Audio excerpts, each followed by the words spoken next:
hadirin sekalian, puji syukur kita panjatkan kepada Tuhan Yang Maha Esa karena atas rahmat dan karunia-Nya kita semua dapat berkumpul di pagi hari ini dalam keadaan yang sehat dan walafiat.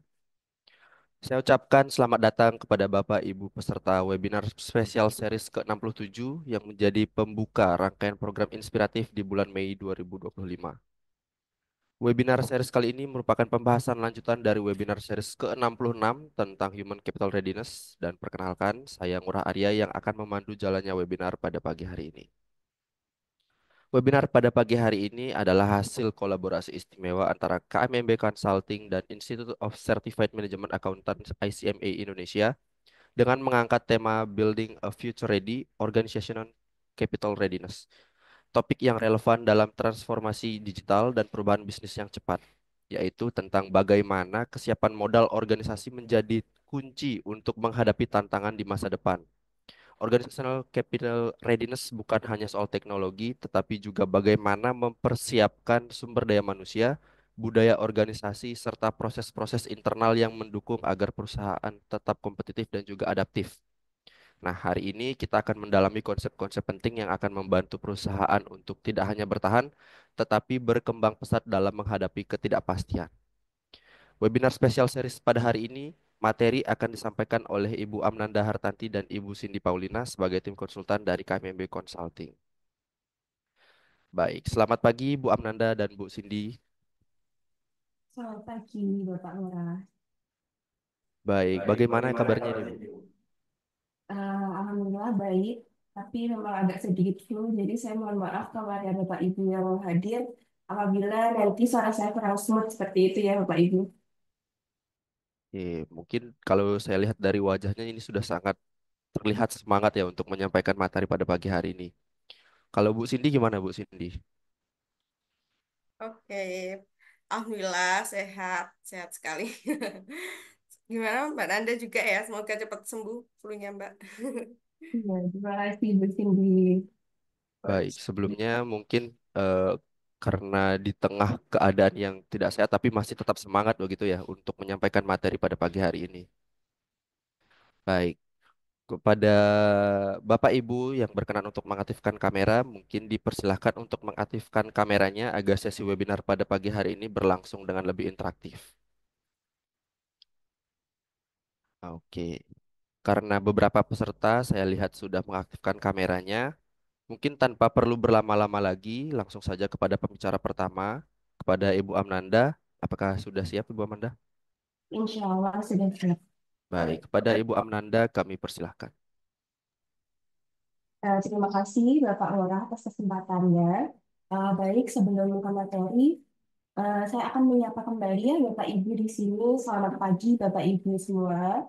Semoga hari ini Bapak Ibu yang hadir di sini senantiasa dilimpahi kebahagiaan dan keberkahan juga ya. Juga semangat Bapak Ibu untuk kita belajar bersama di webinar series kalian ketujuh ini. Oke, mungkin langsung saja kita ke slide selanjutnya. Nah, Bapak Ibu, pada pagi hari ini kita akan membahas terkait organizational capital readiness. Namun, sebelum kita bersama deep dive ke materi, saya ingin mengajak Bapak Ibu sekalian untuk membayangkan kita di sebuah orkestra. Jadi ada pemain biola, piano, serta alat musik yang lain, di mana masing-masing dari alat musik ini memiliki peran uniknya masing-masing. Namun, coba kita bayangkan bersama Bapak Ibu, jika masing-masing dari bagian ini tidak menyatu dalam irama yang sama, dalam simfoni yang sama, tentu hasilnya nanti bukanlah harmoni atau keselarasan, melainkan kacauan.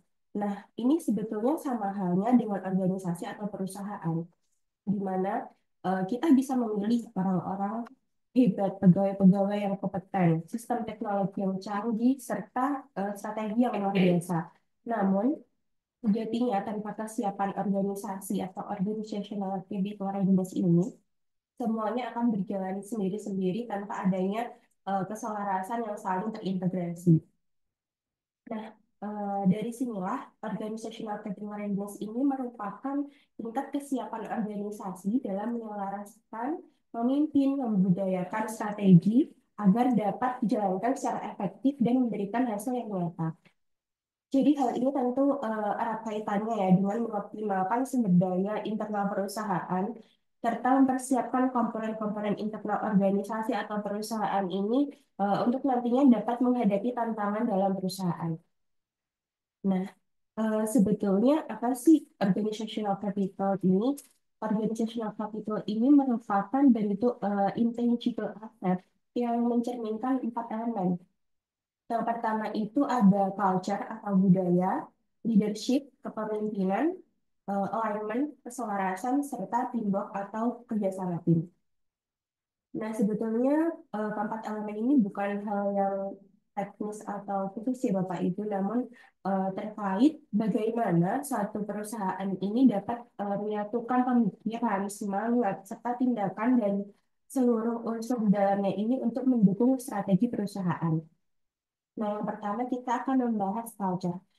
Culture ini merupakan sistem nilai, norma, keyakinan yang tertanam dalam organisasi yang komponennya itu seperti awareness atau kesadaran, internalisasi misi, visi, serta core value untuk melaksanakan strategi.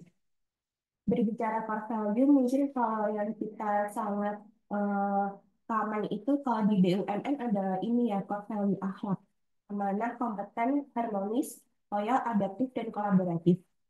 Nah, inilah yang menjadi nilai di pegawai BUMN dalam bekerja. Jadi, culture yang kuat ini dapat menciptakan semangat bersama untuk mencapai visi misi dalam perusahaan. Selanjutnya ada leadership. Nah, leadership ini merupakan kemampuan untuk mempengaruhi, mengarahkan, mengambilkan individu ataupun untuk mencapai tujuan bersama.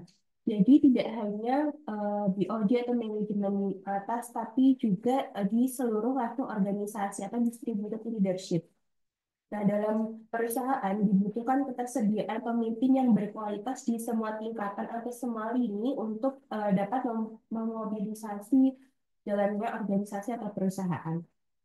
Nah, selanjutnya adalah alignment. Alignment atau keselarasan. Jadi, alignment ini merupakan kemampuan dari perusahaan dalam memastikan bahwa seluruh elemen, baik itu strategi, struktur, sistem, proses dalam perusahaan maupun SDM ini dapat bergerak ke arah yang sama dan konsisten. Nah, hal ini penting ya bagi perusahaan atau organisasi Bapak Ibu untuk memastikan tujuan dari baik itu individu dan tim dapat saling terhubung dengan pencapaian tujuan strategis perusahaan yang sama. Nah, misalnya, jika suatu perusahaan itu memiliki fokus pada efisiensi, maka reward system, proses kerja, maupun sistem informasi dalam perusahaan ini seharusnya juga dirancang untuk mendukung efisiensi ya Bapak Ibu. Jadi bukan justru mendorong adanya birokrasi. Seperti itulah keselarasan. Selanjutnya ada teamwork atau eh, kerjasama tim. Nah, dalam konteks organizational capital ini, ternyata teamwork itu bukan hanya soal kerjasama dalam satu tim, Bapak Ibu. Ini mencakup budaya kolaboratif yang dapat memungkinkan aliran pengetahuan antara divisi maupun individu dalam level organisasi. Aliran pengetahuan ini maksudnya dalam arti adanya knowledge sharing ya antar anggota tim. Jadi ini juga untuk tujuannya mencegah hambatan yang berkelanjutan dalam tim. Misalnya ketika ada tim yang sudah lebih senior dan mungkin dipindah ke divisi lain, maka sharing knowledge ini juga sangat possible dijalin antara tim senior dan junior ya. Mungkin sharing tips and trick ketika mengerjakan job desk dan lain-lain. Nah, teamwork yang kuat ini bukan sekedar bekerja sama, tetapi menciptakan ekosistem berbagi pengetahuan yang mendorong tercapaian tujuan perusahaan. Tujuannya tentu agar manajemen kinerjanya juga lebih adaptif, kemudian cepat belajar, dan juga lebih siap menghadapi tantangan kompleks yang ada di lapangan. Nah, di slide ini juga dapat kita lihat terdapat framework balance scorecard, di mana balance scorecard ini juga menjelaskan bagaimana organizational capabilities ini dapat membentuk fondasi strategi.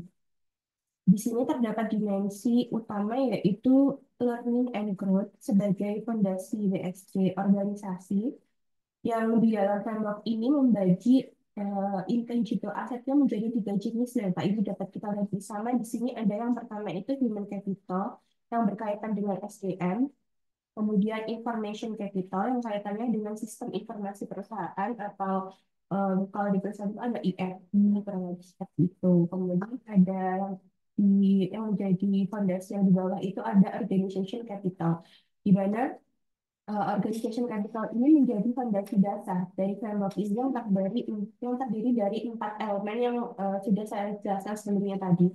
Ada culture, ada leadership, ada alignment, kemudian ada teamwork juga. Nah, tanpa fondasi ini, organisasi ini tidak akan mampu eh, berubah dengan sendirinya atau menyesuaikan diri secara efektif sesuai dengan inisiasi yang menjadi kebutuhan organisasi. Nah, di tengah framework ini yang di Learning and Growth ini terdapat Organization Change Agenda. Nah, ini sebagai mesin penggerak ya Bapak Ibu. Nah, Organization Change Agenda atau agenda perubahan ini dalam konteks framework ini merupakan serangkaian program atau yang lebih common di kita mungkin seperti inisiatif strategis yang secara sistematis itu mampu menggerakkan organisasi atau perusahaan dari kondisi existing atau saat ini ke kondisi yang dibutuhkan.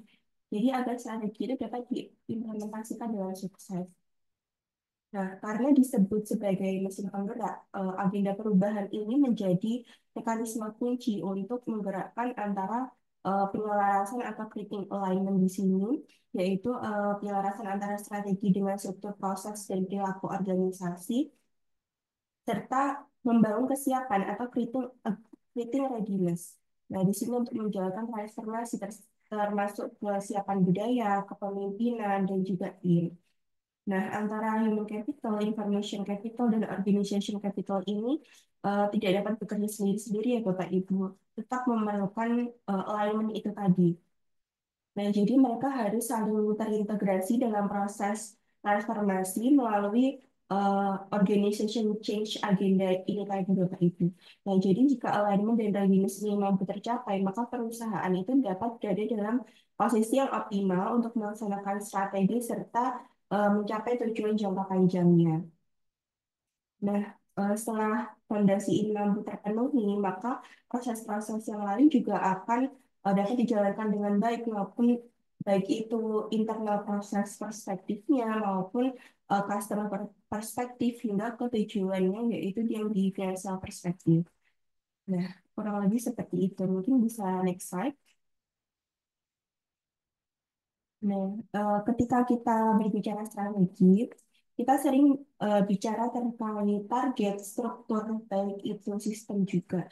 Namun terdapat satu hal yang sering menjadi hambatan, yaitu adalah budaya organisasi. Nah, budaya organisasi ini mencerminkan nilai-nilai, sikap, dan perilaku dominan yang terbentuk dalam keseharian kinerja pegawai. Dalam konteks readiness, budaya ini eh, fondasi dari organization capital, yaitu kemampuan organisasi untuk menggerakkan strategi melalui struktur, proses, dan perilaku. Nah, perubahan strategi ini misalnya seperti fokus ke pelanggan, kemudian juga seperti efisiensi berkelanjutan ataupun inovasi produk yang sejatinya itu tidak akan berhasil tanpa perubahan pola pikir dan kebiasaan di level individu maupun tim. Jadi inilah mengapa sejatinya itu culture atau budaya ini memang harus diselaraskan. Nah, selanjutnya coba kita lihat bersama ya Bapak Ibu di tabel di sini. Jika sebelumnya saya menjelaskan bahwa budaya sebagai salah satu fondasi readiness organisasi, nah pada tabel ini memberikan kerangka untuk mengukur dan menyesuaikan budaya sesuai dengan arah strategi. Pada tabel ini menunjukkan agenda perubahan organisasi atau organization change agenda yang terbagi menjadi dua kelompok besar ya Bapak Ibu yang di sebelah kiri yaitu ada creating value dan juga executing strategi. Nah, creating value di sini fokus pada membangun budaya yang menciptakan nilai strategis baru, yang dimana meliputi pertama itu ada customer driven, innovation risk taking, dan delivering result. Kemudian untuk yang executing strategi di sini terbagi menjadi understanding of mission, vision, and values, accountability, open communication, and teamwork. Nah, untuk yang kolom sampingnya itu merupakan strategic objektif ya, yang di sini itu menunjukkan tujuan strategis dan budaya apa yang dibutuhkan untuk mendukung jenis strategi. Nah, selanjutnya itu di sebelahnya juga terdapat kolom strategic measures. Nah, di sini setiap area budaya yang diberikan oleh strategic measures itu dapat dipakai untuk memonitor readiness, jadi sebagai tools pengukurannya. Dan di sampingnya itu terdapat kolom organization. Dapat kita lihat bahwa eh, melalui organization ini jenis budaya yang dibutuhkan itu tergantung juga dengan jenis industrinya. Jadi berbeda jenis industri itu dapat berbeda pula budaya yang dibutuhkan di dalamnya. Nah, contohnya di sini tuh yang pertama ada perusahaan yang fokusnya itu creating value dengan agenda perubahan atau inisiatifnya itu adalah customer driven atau fokus pelanggan. Nah, strategic objective yang menjadi tujuan strategisnya yaitu yang pertama menciptakan budaya yang berorientasi pelanggan atau customer oriented. Kemudian membangun budaya yang memberdayakan empowerment, fokus solusi dan berorientasi pada komunitas. Juga mendorong perilaku karyawan yang berfokus pada pelanggan. Nah, hal ini didukung oleh selanjutnya yaitu strategic measurement-nya. Terdapat survei karyawan, survei persepsi pelanggan, waktu yang dihabiskan leader dengan pelanggan, kemudian juga penilaian karyawan dari pelanggan atau corporate shopper. Nah, mungkin Bapak Ibu bertanya-tanya, kenapa kok survei karyawan di sini juga dijadikan salah satu pengukuran? Nah, survei karyawan ini juga sebetulnya relevan ya Bapak Ibu untuk dijadikan pengukuran di sini, karena untuk mengukur internal readiness itu sendiri. Jadi misalnya, survei karyawan ini membantu mengukur kira-kira apakah karyawan ini dapat memahami nilai customer centricity-nya. Jadi dapat mengukur pemahaman dari karyawan ini sendiri ke sisi pelanggan. Nah, untuk organization-nya di sini ada contohnya eh, healthcare, industri healthcare, kemudian regional bank dan juga insurance. Kalau healthcare itu misalnya seperti kalau di Indonesia ada BPJS, kemudian regional bank ini contohnya Bank Jatim, dan yang insurance ini mungkin kita juga sudah ketahui bersama ada contohnya asuransi Astra. Nah, coba saya contohkan untuk yang industri healthcare. Nah, di sini contohnya ada BPJS Kesehatan.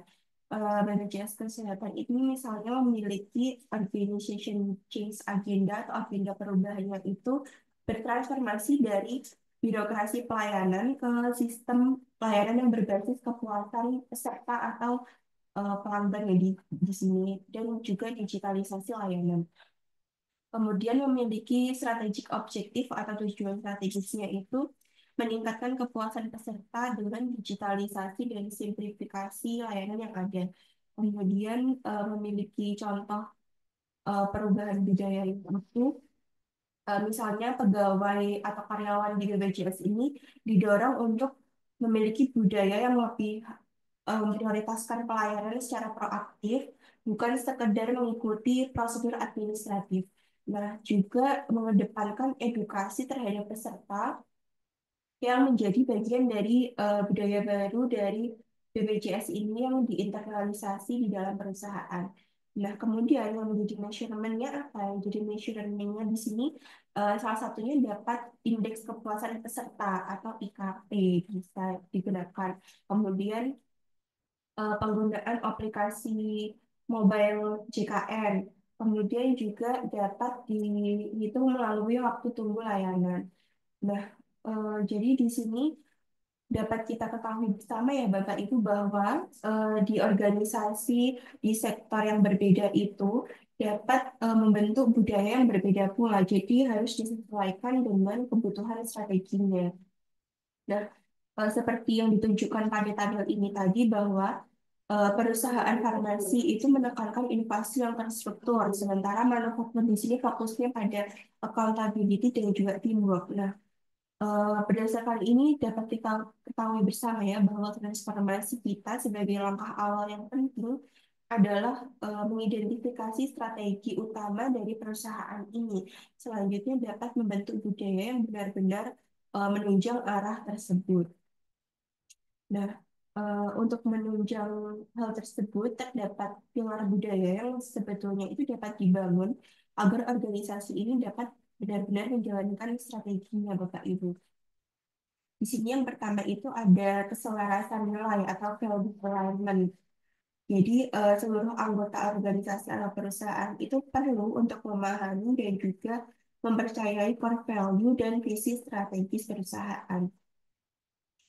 Misalnya terdapat perusahaan yang sebelumnya itu fokusnya hanya pada delivery konvensional.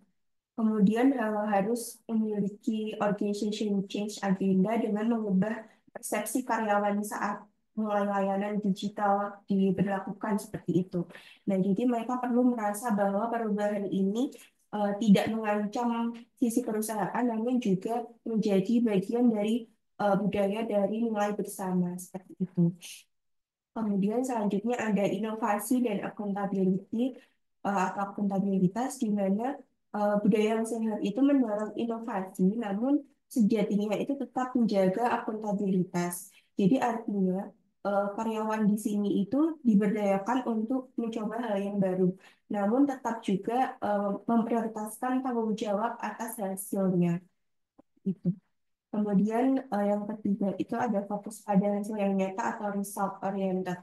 Nah, oleh karena itu eh, perlu untuk terdapat strategic measurement-nya yang dapat mendukung nilai-nilai budaya tadi dan mengukur ketercapaian dari budaya dalam perusahaan. Nah, yang keempat itu ada komunikasi yang terbuka dan saling keterhubungan ya Bapak Ibu. Jadi strategi sejatinya itu hanya bisa dijalankan jika semua pihak ini dapat memiliki pemahaman yang sama dan ini dapat terjadi melalui keterbukaan komunikasi dan terjalin antar lintas divisi seperti itu Bapak Ibu. Selanjutnya ada kolaborasi dan rasa memiliki atau share ownership. Nah, tim lintas fungsi harus memiliki perasaan bahwa mereka ini juga merupakan bagian dari satu tujuan besar perusahaan. Jadi bukan sekedar menjalankan perannya masing-masing. Contohnya pada misalnya organisasi dengan multi brand manufaktur, nah mereka ini dapat menggunakan strategi one team one dream. Jadi eh, setiap brand-brand ini meskipun mereka memiliki peran yang berbeda, memiliki fungsi yang berbeda, namun mereka memiliki kesadaran bahwa eh, mereka ini memiliki peran untuk menyukseskan strategi perusahaan yang sama. Jadi kurang lebih seperti itu. Bisa next slide. Nah, di sini kita akan membahas lebih dalam terkait budaya atau culture ya Bapak Ibu. Jadi budaya ini menjadi penentu utama kesuksesan strategi perusahaan. Namun sejatinya dia itu tidak seperti KPI finansial yang dapat dengan mudah dihitung. Budaya ini tidak bisa langsung dihitung Bapak Ibu. Jadi solusinya adalah kita dapat mengukurnya melalui persepsi karyawan. Cara mengukurnya bagaimana? Cara mengukurnya itu dapat dilakukan survei karyawan. Nah, survei karyawan ini dapat dilakukan menggunakan instrumen seperti Organizational Culture Profile atau OCP. Nah, eh, ini juga dapat kita kenal seperti kuesioner internal karyawan. Eh, Framework ini juga mengukur norma dan perilaku aktual, bukan hanya nilai abstrak di dalam karyawannya Bapak Ibu. Jadi dapat diukur melalui perilaku aktual dari karyawan itu, bukan dari nilai yang hanya diterka oleh manajemen seperti itu. Nah, pertanyaan yang dirancang untuk kuesioner-kuesioner ini dapat dirancang untuk menjawab pertanyaan apa yang sebenarnya dihargai di dalam perusahaan, bukan hanya apa yang seharusnya dihargai. Karena pertanyaan apa yang sebenarnya dihargai di sini itu merujuk pada budaya aktual terkait apa yang benar-benar terjadi di lapangan, apa yang dihargai dalam praktik sehari-hari oleh pimpinan atau atasan, rekan kerja, dan sistem organisasi. Jadi ini dapat berbeda dengan nilai-nilai ideal atau normatif yang tertulis di visi misi atau poster perusahaan. Sebaliknya, pertanyaan seperti apa yang seharusnya dihargai ini dapat merujuk pada aspirasi budaya atau nilai resmi organisasi atau perusahaan. Jadi diharapkan atau diinginkan untuk dihargai menurut dokumen formal atau pimpinan. Kurang lebih seperti itu. Nah, Organizational Culture Profile ini atau OCP ini memiliki 8 dimensi yang dapat kita lihat bersama di sini. Terdapat inovasi dan pengambilan risiko, perhatian terhadap detail, berfokus pada hasil, agresivitas dan daya saing, dukungan antar individu, kemudian ada pertumbuhan dan penghargaan atau growth and rewards, kemudian ada kolaborasi dan kerja tim, serta yang terakhir itu ada ketegasan dalam keputusan. Nah, di sini terkait inovasi dan pengambilan risiko, jadi dia itu sejauh mana perusahaan ini dapat menghargai ide-ide baru atau kreativitas dari pegawai atau karyawannya, serta keberanian mencoba hal-hal yang sebelumnya itu belum terbukti atau belum dilakukan bersama. Nah, contohnya itu seperti apa? Contohnya di sini misalnya karyawan itu diberi ruang untuk bereksperimen tanpa takut ada nanti dihukum atau diberi punishment jika mereka gagal. Jadi terdapat program inkubasi ide misalnya atau kompetisi inovasi internal untuk memberikan ruang bagi karyawan ini dalam berinovasi serta apa ya seperti challenge untuk mengambil risiko. Kemudian juga perhatian terhadap detail ini contohnya seperti eh, terdapat budaya zero defect misalnya dalam proyek atau laporan. Jadi untuk menghargai tingkat ketelitian dan akurasi dari pekerjaan sehari-hari yang dilakukan oleh pegawai atau karyawan perusahaan. Nah, jadi begitu pula dengan dimensi-dimensi yang lain ya Bapak Ibu. Jadi memang dimensi ini itu dapat diukur dari persepsi karyawan terhadap nilai yang diutamakan dari perusahaan. Nah, eh, Bapak Ibu dalam saat ini juga dapat kita lihat bersama bahwa ditampilkan contoh pertanyaan survei karyawan.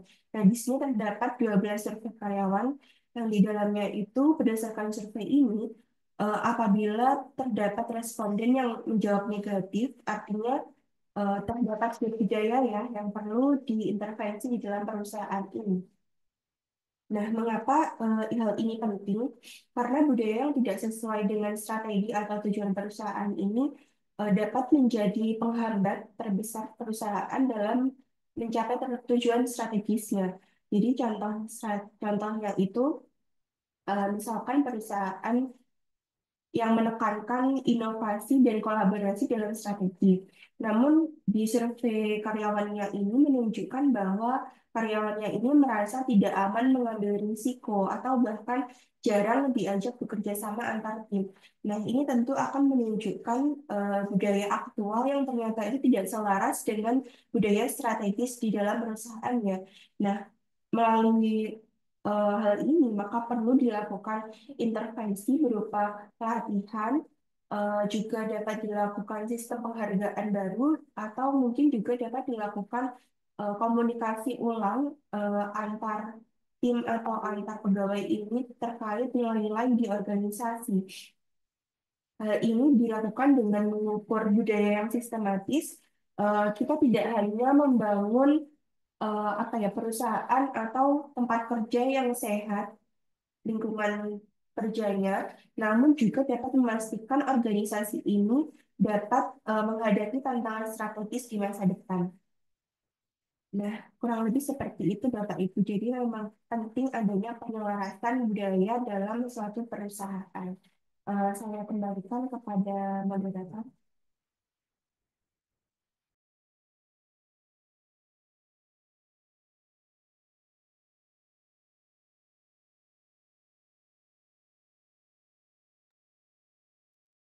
Baik, terima kasih kepada Bu Amnanda atas pemaparan materinya.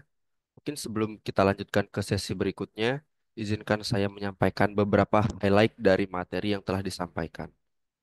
Nah, setelah menyimak materi pertama, dapat kita pahami bahwa pentingnya organisasional kapital dalam menghadapi tantangan perusahaan yang terdiri dari 4 komponen utama, yaitu budaya, kepemimpinan, penyelarasan tujuan atau alignment, dan kerjasama tim. Nah, keempat komponen ini yang membentuk dasar yang kokoh untuk mencapai strategi yang berhasil dalam menghadapi tantangan yang ada. Budaya organisasi yang kuat juga memberikan arah yang jelas dalam implementasi strategi, sementara kepemimpinan yang efektif akan mengarahkan tim menuju pencapaian tujuan organisasi. Nah, sebelum lanjut ke sesi selanjutnya, ada pun beberapa hal yang akan saya sampaikan juga. Yang pertama, saya mengingatkan kepada Bapak dan Ibu yang belum mengisi link presensi kehadiran, silakan mengisi link presensi kehadiran yang telah dikirim oleh tim KMMB melalui kolom chat Zoom, karena sertifikat akan dibagikan setelah Bapak Ibu mengisi link tersebut. Selain itu, terdapat link untuk bergabung pada WhatsApp grup KMMB Webinar Series yang tentunya sertifikat juga akan dibagikan melalui WhatsApp grup tersebut. Yang kedua, kepada Bapak Ibu yang memiliki pertanyaan maupun pendapat yang ingin didiskusikan terkait materi kali ini, dapat dikirimkan melalui kolom chat Zoom, karena pada akhir sesi webinar nanti akan diadakan sesi tanya jawab dan akan diambil pertanyaan-pertanyaan dari urutan yang teratas. Yang ketiga, bagi Bapak Ibu yang tertarik mengikuti secara langsung serangkaian webinar series yang diselenggarakan, kami persilakan kepada Bapak Ibu untuk melakukan registrasi atau mendaftarkan diri pada link yang telah disediakan oleh tim. Webinar series Corporate Strategy pada 2025 akan terus menghadirkan pemateri dan praktisi profesional dengan tema dan topik yang lebih strategis. Yang keempat, agar Bapak dan Ibu tidak tertinggal informasi seputar webinar series, silakan Bapak Ibu dapat memfollow dan subscribe akun sosial media KMMB, yaitu pada Instagram dan TikTok @kmmb_consulting, YouTube KMMB Consulting, dan website kmmb.co.id. Nah, bagaimana Bapak Ibu semuanya? Apakah sudah siap untuk menyimak materi yang kedua? Materi kedua kali ini akan dibawakan oleh Ibu Cindy Paulina. Baik, kepada Ibu Cindy, apakah sudah siap Ibu Cindy? Sudah. Mhm. Baik. Pada Ibu Cindy, kami persilahkan. Oke, terima kasih Mas Ngurah.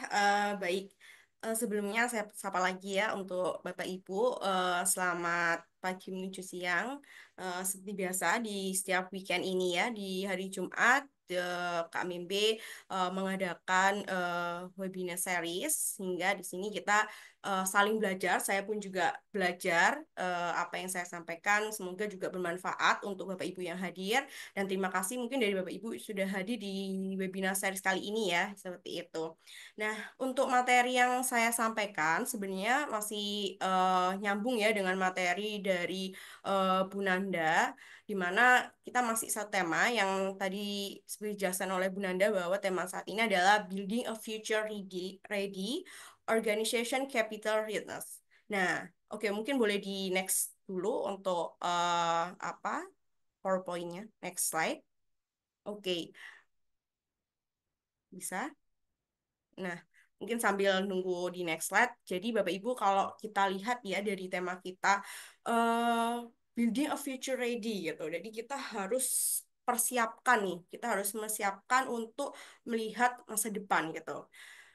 Untuk diri sendiri aja kita juga harus persiapkan kan Bapak Ibu individu untuk karir kita ataupun masa depan kita perlu siapkan apalagi ini sebuah perusahaan gitu organisasi gitu yang menyangkut banyak orang gitu. Nah, di sini kita meng-highlight bahwa apa sih gitu, sejauh mana sih sebuah perusahaan itu mempersiapkan apa ya istilahnya kalau di sini saya kalau di Indonesia ini model organisasinya gitu ya. Nah, ini cakupannya yang dijelaskan oleh Bu Nanda tadi bahwa cakupnya ada apa sih yang kita persiapkan dari baik dari si budaya, sistemnya, apakah sistemnya udah terbentuk, proses ataupun SDM di mana itu sumber daya utama kita ya, sumber daya manusia kita.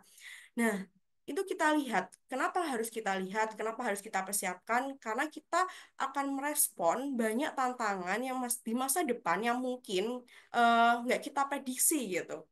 Jadi kita di sini kita akan membahas gimana kita memperbaiki sistem internal kita gitu dari sisi budaya, sistem proses ataupun SDM karena kita akan dituntut untuk selalu adaptif, inovatif ataupun berkelanjutan gitu. Jadi itulah poin penting yang harus digarisbawahi dulu oleh Bapak Ibu di apa namanya materi saat ini.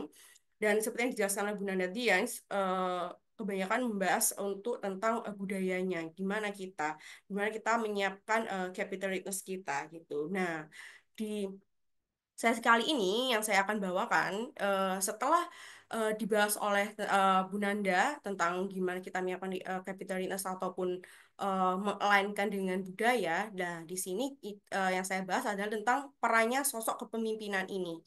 Karena tanpa kepemimpinan atau tanpa pemimpin ini kita juga nggak bisa mengorkestrakan gitu. Jadi kalau istilahnya kalau Bapak Ibu main catur gitu ya, Bapak Ibu main catur ataupun mainannya saya lebih teringatnya dengan main catur gitu. Nah, anggap pemimpinnya seperti kita sedang mainkan catur. Jadi kalau kita nggak menentukan pemimpin kita nggak sesuai dengan budaya dengan perusahaan kita, ya akan susah gitu untuk memainkan bibit catur ini supaya sesuai dengan strategi ataupun tujuan dari sebuah organisasi atau perusahaan itu gitu. Jadi sosok pemimpin ini penting, tapi perlu digarisbawahi bahwa nggak semua pemimpin asal kita pilih gitu, tapi harus didasari oleh budaya di organisasi kita gitu.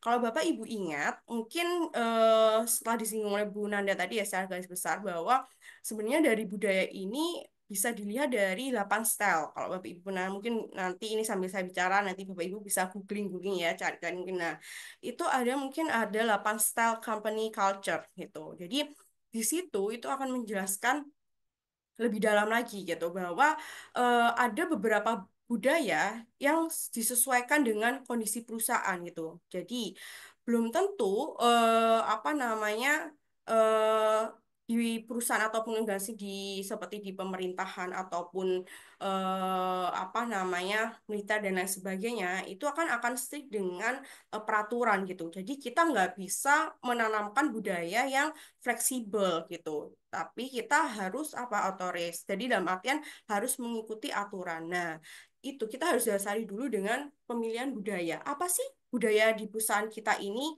Gitu. Setelah kita menentukan budaya, kita harus menentukan dari kepemimpinan gitu. Kita siapkan pemimpin kita. Apakah ada dua? Biasanya kita bisa sistemnya ada dua. Apakah kita mau sistem yang mengembangkan dalam artian development kepemimpinan kita atau kita akan meng-hire orang gitu. Meng-hire orang yang mungkin lebih profesional. Mungkin biayanya cukup mahal untuk hire profesional apa namanya profesional SDM gitu, tapi juga ada kelebihan dan kurangnya. Nah, itu semua akan sesuai dengan kondisi. Nanti akan saya bahas lebih lanjutnya lagi. Nah, di sini Bapak Ibu, kalau kita lihat seperti yang ada di PowerPoint ini ya, mungkin nanti bisa dibantu oleh Mas Ngura untuk nunjukin kursornya ya. Mohon maaf sebelumnya ini ada kendala kan tidak bisa saya bantu coret-coret gitu ya supaya nanti bisa lebih paham dari Bapak Ibu. Nah, dari sini Bapak Ibu kalau kita lihat ini itu ada strategi objektif, strategi mission dan organization.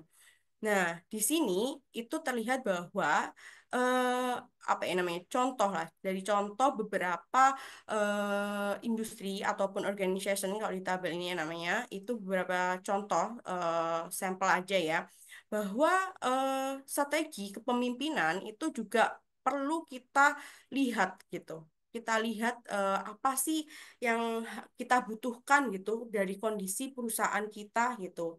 Nah, contohnya di sini mungkin adalah ada regional bank gitu. Kalau kita lihat dari saja objektifnya, itu adalah develop leadership depth ya. Jadi di sini mereka mengukur tentang keberhasilan dari apa namanya development pemimpinnya atau present of key position without identify successful. Dalam artian suksesor, mohon maaf. Dalam artian di sini, kalau kita lihat di industri perbankan, Bapak Ibu, eh, banyak lapisan-lapisan, misalnya ya, kalau saya bilang ini lapisan, banyak lapisan-lapisan pemimpin gitu. Kenapa? Karena mereka memang dituntut untuk lebih cepat, lebih akurat gitu, jadi terdesentralisasi. Dalam artian di sini mereka ketika mereka semakin minim ataupun gap antara tersedianya apa namanya posisi yang ada dan backupan posisi yang ada dengan yang nggak ada itu semakin kecil, maka mereka akan siap untuk lebih siap untuk menghadapi perubahan itu gitu. Karena apa? Karena mereka sudah siap nih di setiap lapisan baik dari sisi cabang, dari manajer hingga sampai pusat itu ada udah terisi dengan pemimpin-pemimpin yang dibutuhkan karena memang di industri perbankan ya dituntut untuk pelayanan cepat, akurat dan terpercaya pastinya.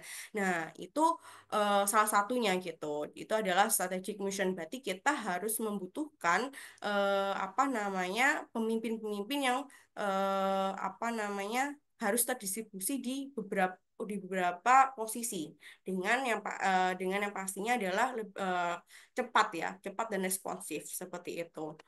Terus kalau kita lihat juga kalau di sini kalau kita kaitkan juga ya, jadi Bapak Ibu dikaitkan dengan apa namanya dari sisi kanan, mungkin nggak Bapak Ibu dari sisi kanan, ini ada creates value, execute strategi dan develops humans.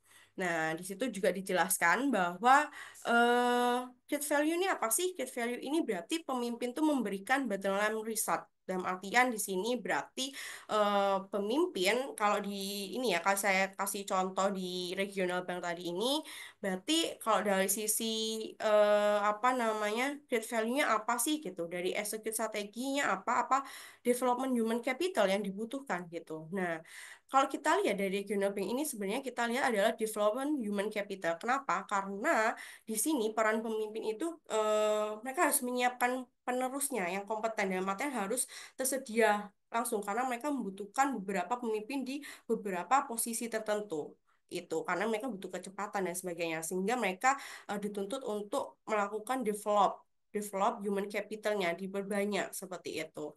Tapi di satu sisi, mereka juga execute strategi gitu, memimpin memobilisasi dan membimbing proses perubahan. Karena kenapa? Karena kalau kita lihat di industri perbankan itu juga cukup pergerakannya cukup cepat gitu dalam artian mereka juga dituntut banyak perubahan di teknologi keuangan dan sebagainya sehingga di sini pemimpin dituntut untuk lebih apa ya kompeten dalam menjamin strateginya untuk berjalan secara konsisten dan akuntabel gitu. Terus yang lainnya juga, Bapak Ibu, kalau kita lihat di sini ada beberapa organization ya, mungkin nanti dari sisi manufacturing itu ada di sini ada manufacturing, military healthcare, ataupun dari sisi farmasi ataupun telekomunikasi informasi itu juga ada beberapa yang memang harus disesuaikan. Contohnya kalau manufaktur, di sini kita lihat bahwa manufaktur juga butuh pertumbuhan cepat gitu. Nah, sehingga di sini mungkin kebanyakan di industri manufaktur karena kita fokus ya banyak fokus dan butuh pertumbuhan maksudnya perubahan juga cepat itu mungkin kebanyakan dari di industri manufaktur itu lebih menarik untuk meng-hire apa namanya pemimpin lain gitu. Dalam artian mereka nggak melakukan development, tapi mereka meng-hire pemimpin lain yang lebih kompeten untuk mengisi di beberapa posisi tertentu. Karena mereka apa ya ingin menciptakan pemimpin yang sesuai dengan kebutuhan dan budaya di industri itu karena adanya perubahan yang cukup cepat seperti itu. Jadi di sini peran pemimpin itu adalah create value gitu. Mereka apa namanya meng-hire atau mereka ingin mencari pemimpin yang sesuai dengan kebutuhan mereka karena adanya tuntutan pertumbuhan yang selalu cepat seperti itu. Nah, terus kalau dari sisi apa namanya dari sisi military healthcare. Nah, di sini kan kalau kita dari kalau tadi manufaktur itu dituntut pertumbuhan apa dituntut pertumbuhan cepat, kalau military healthcare itu mungkin dia akan lebih terstruktur gitu. Lebih struktur dan lebih kritis sehingga di sini terkadang di industri ini mereka lebih melakukan adalah apa development program di apa namanya di perusahaan mereka karena mereka ingin mengembangkan pemimpin yang struktur yang sesuai dengan aturan-aturan ada karena mereka dituntut juga untuk apa namanya bertanggung jawab secara cepat gitu dalam kondisi kritis gitu. Soalnya kan di dalam tempur ya banyak beberapa kejadian-kejadian yang tidak tertentu seperti itu. Nah, di sini peran pemimpin itu adalah execute strategi. Kalau kita lihat bahwa pemimpin ini dengan konsisten dan struktur. Jadi dia harus dengan tegas untuk melakukan apa namanya konsistensinya sesuai dengan aturan-aturan dan struktur yang udah ada seperti itu. Terus lain sebagainya mungkin saya ambil contoh satu lagi ya mungkin dari sini adalah mungkin telekom ya banyak ya telekom. Kalau dari telekom ini kita lihat bahwa di sektor telekomunikasi ini juga sangat dinamis gitu, dinamis, kompetitif gitu. Penting bagi pemimpin senior ini untuk membangun kepercayaan. Kenapa? Karena dari telekom ini kita lihat bahwa eh, karena perubahan sangat dinamis gitu, sehingga apa yang harus kita hire sebagai pemimpin ini gitu. Jadi peran pemimpin juga harus menciptakan great value gitu karena mereka harus dituntut untuk meningkatkan kepercayaan gitu dan melalui kapabilitas kepemimpinan yang senior yang udah terpercaya. Karena apa? Karena perubahan itu cukup cepat. Kalau pemimpin atau senior kita nggak ahli ataupun nggak sesuai dengan kebutuhan yang ada gitu, maka yang dianya akan juga kebingungan gitu karena perubahannya yang cukup cepat seperti itu. Terus next slide. Sehingga di sini kalau sambil nunggu, jadi sehingga tadi itu sebelum menyambung ke sini, kalau kita lihat sebenarnya adalah kepemimpinan ini dari beberapa poin yang di atas bahwa kepemimpinan ini sebenarnya disesuaikan dengan tantangan industrinya masing-masing Bapak Ibu. Jadi apakah kita harus create value, apakah kita create value plus execute strategi ataupun juga apa namanya apa ya apakah hanya create value aja gitu. Nah, itu harus disesuaikan dengan kondisi masing-masing perusahaan seperti itu Bapak Ibu. Nah, dari situ ketika kita udah tahu nih Bapak Ibu tentang apa sih yang dibutuhkan klien atau dibutuhkan oleh perusahaan ataupun organisasi dan peran apa sih yang harus diperlukan dari pemimpin ini, apakah pemimpin ini harus give value dan lain sebagainya, itu disesuaikan dari kondisi. Dari situ kita juga harus melainkan gitu. Setelah kita tahu peran pemimpin yang kita butuhkan apa, kita harus alainkan juga gitu dari apa namanya capability-nya. Dalam artian di sini kalau alignment umumnya bukan dua langkah nih kalau sesuai dengan apa namanya layar Bapak Ibu di sini di PPT ini ada dua langkah yang brutal yaitu kita menciptakan kesadaran dan menetapkan insentif gitu. Jadi setelah kita tahu peran pemimpin tapi kita juga harus tahu nih dari sisi bawah kita gitu, dari sisi SDM kita ataupun human capital kita itu kita harus tahu kita ciptakan kesadaran dan kita menetapkan insentif yang sesuai dengan eh, apa namanya porsinya masing-masing seperti itu sesuaikan dengan strateginya juga. Nah, kalau dari Bapak Ibu lihat dari Matic ini itu mungkin bisa dibantu oleh Mas Ngurah ya. Itu ada human capital, terus juga ada organization sama information. Itu adalah tiga aspek penting sebenarnya Bapak Ibu. Jadi mungkin ini bukan patokan tiga itu, tapi ini adalah utamanya. Di mana kita lihat ada human capital, organisasi yang struktur juga, dan pengetahuan ataupun ini information sharing. Mungkin bisa dibantu kursornya mungkin ya, Mas Ngurah. Baik, eh dari sini sebenarnya kita lihat bahwa eh ketiga poin ini atau dalam artian human capital, organization capital ataupun information capital ini kita meng-highlight dulu nih. Ini poin pentingnya bahwa kalau human capital kita harus tahu juga apakah orang-orang kita dalam artian sumber daya kita itu punya pengetahuan ataupun keterampilan untuk menjalankan strategi gitu. Atau jangan-jangan ternyata apa namanya human capital kita atau kapasitas dari SDM kita di SDM kita yang kita punya itu sebenarnya belum mumpuni untuk melakukan apa namanya melaksanakan ataupun melakukan untuk mencapai strategi yang udah kita tentuin gitu. Nah, itu perlu kita kasih tanda tanya. Apakah memang orang-orang yang kita punya udah punya pengetahuan nih, punya keterampilan, bekal keterampilan seperti itu. Nah, sisi kedua ada organizational capital.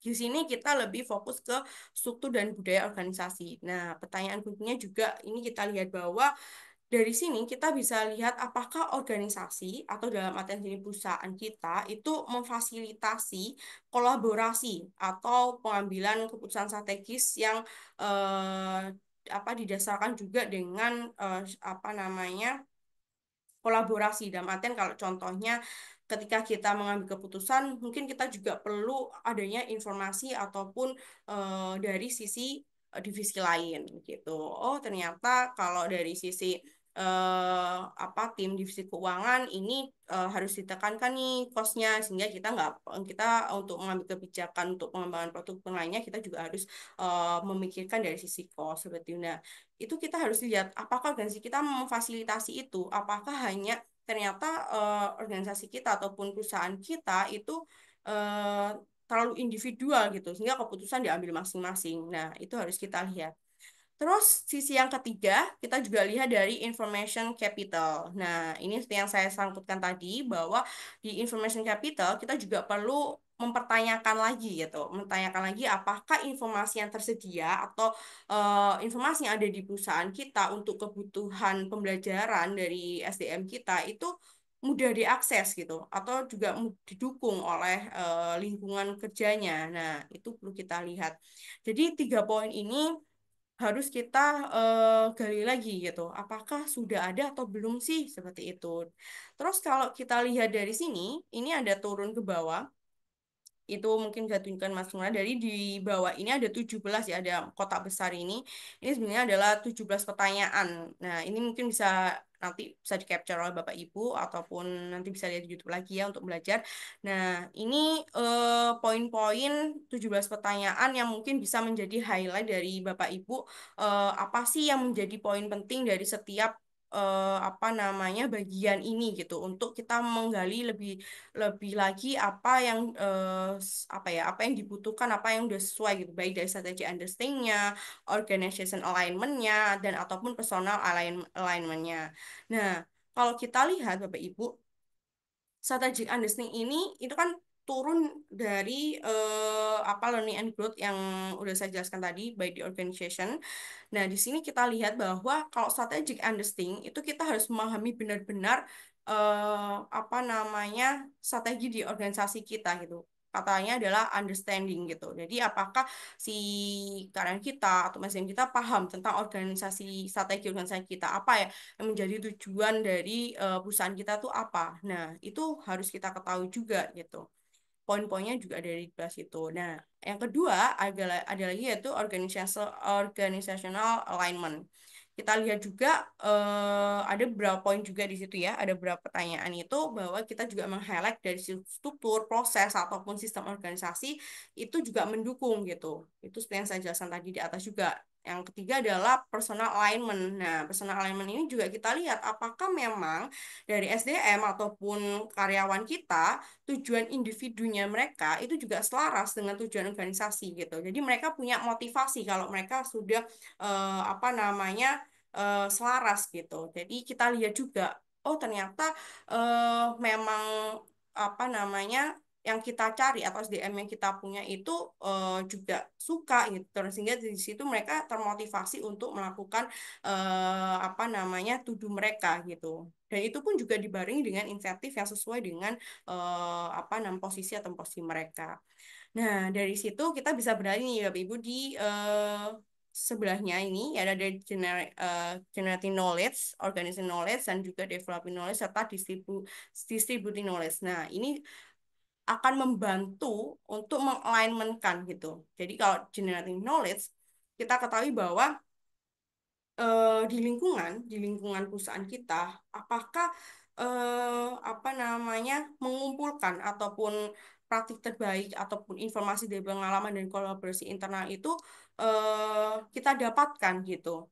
Jadi seperti kalau contohnya Bapak Ibu seperti mungkin di sini ya kalau di perusahaan apa namanya konsultan ini jadi kita itu kadang ada di mana kita ada sharing knowledge gitu. Sharing knowledge ataupun di mana kita mengumpulkan knowledge baik dari konsultan A, B, dan C gitu. Kita tahu apa sih dari kondisi-kondisi industri saat ini seperti apa dan bagaimana apa namanya tantangannya dan lain sebagainya. Kita kolaborasi, kita mengumpulkan informasi-informasi yang ada, mengumpulkan pengetahuan-pengetahuan yang ada. Kita selalu updating gitu. Nah, ini peran kita, peran gimana kita bisa mengumpulkan ide-ide ataupun praktik terbaik dari SDM kita gitu. Yang kedua, dari alignment, setelah kita mengumpulkan, kita harus juga mengorganizing knowledge itu supaya alignmentnya itu terjadi gitu. Ketika sudah ada, istilahnya udah ada bahannya, knowledge-nya, tapi organizing kita nggak baik, ya nanti akan kesusahan juga. Dalam artian organizing ini itu diatur apa namanya dari knowledge-knowledge yang kita kumpulkan tadi kita masukkan ke dashboard atau lain sebagainya apa agar SDM kita atau ternyata mudah mengakses informasi-informasi itu gitu. Jadi itu pun nggak asal kita taruh ya Bapak Ibu. Jadi kita harus juga berdiskus gitu supaya informasi-informasi kita kumpulkan yang kita arsipkan itu juga apa namanya terpercaya gitu. Nah, itu juga peran ya kita harus memfilter itu juga. Terkadang beberapa informasi yang masih kurang oke ataupun masih kurang relevan itu juga apa diarsipkan. Nah, itu nanti menimbulkan adanya apa namanya apa miss ya, ada missnya dari knowledge yang kita terima gitu. Nah, itu perlu, itu juga peran dari kita memfilter apa nama informasi-informasi yang kita dapat. Maka pentingnya itu kita adanya kolaborasi, kita sharing knowledge seperti itu. Terus selanjutnya ada developing knowledge gitu. Nah, developing knowledge ini semacam kayak seperti yang saya jelaskan tadi sebelumnya bahwa ketika kita udah knowledge, kadang kita ada forum di mana kita akan membahas, kita sharing dari beberapa project yang udah dimegang oleh Bapak Ibu ataupun dari beberapa bagian kita sharing gitu. Apa sih yang praktik terbaiknya sekarang itu seperti apa gitu, rekomendasinya seperti apa gitu, apa yang perlu kita kembangkan atau apa yang perlu kita evaluasi, bahkan apa yang perlu kita hapuskan. Nah, itu ada developing knowledge, itu juga harus mempunyai adanya peran apa expert ya, dalam artian di sini berapa peran-peran yang memang dibutuhkan untuk memvalidasi itu.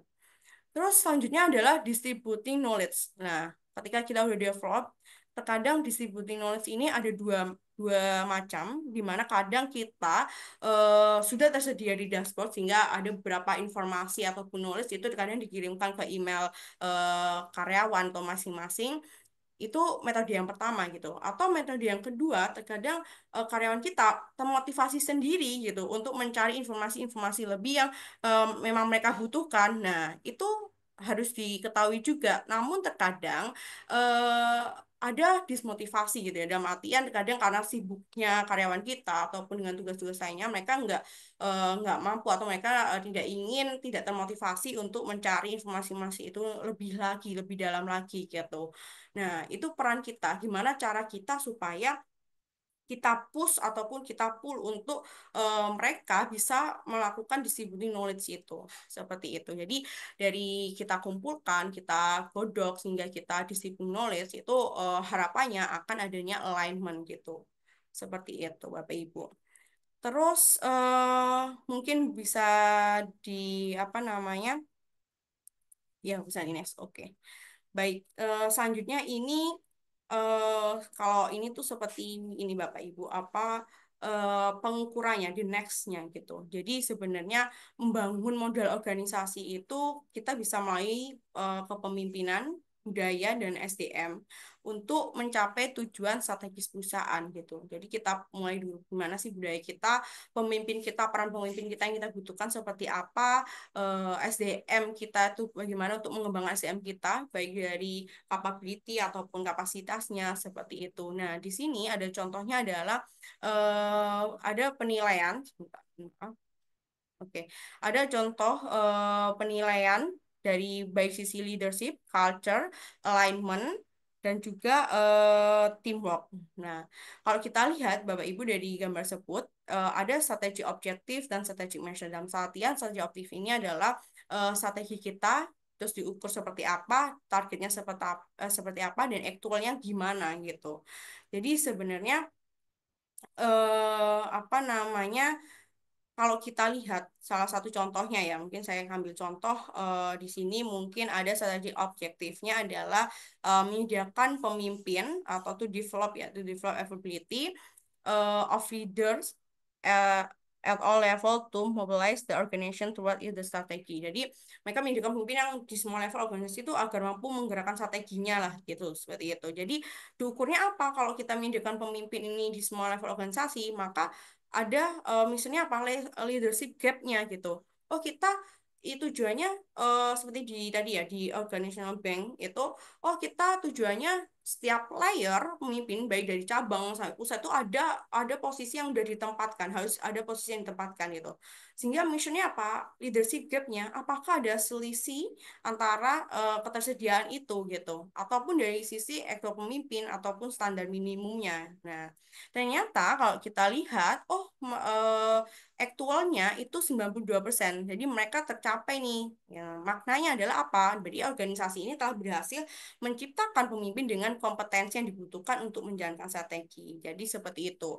Jadi sebagian besar ini kalau di poin slide ini ya, slide di bawah ini Bapak Ibu, ini tuh lebih menggambarkan gimana sih kita mengorkestrakan dari leadership, culture, alignment, dan teamwork ini, kita gambarkan ke tujuan strategis kita ukur seperti apa, dan tercapai tidak tercapainya juga seperti apa, karena apa, seperti itu.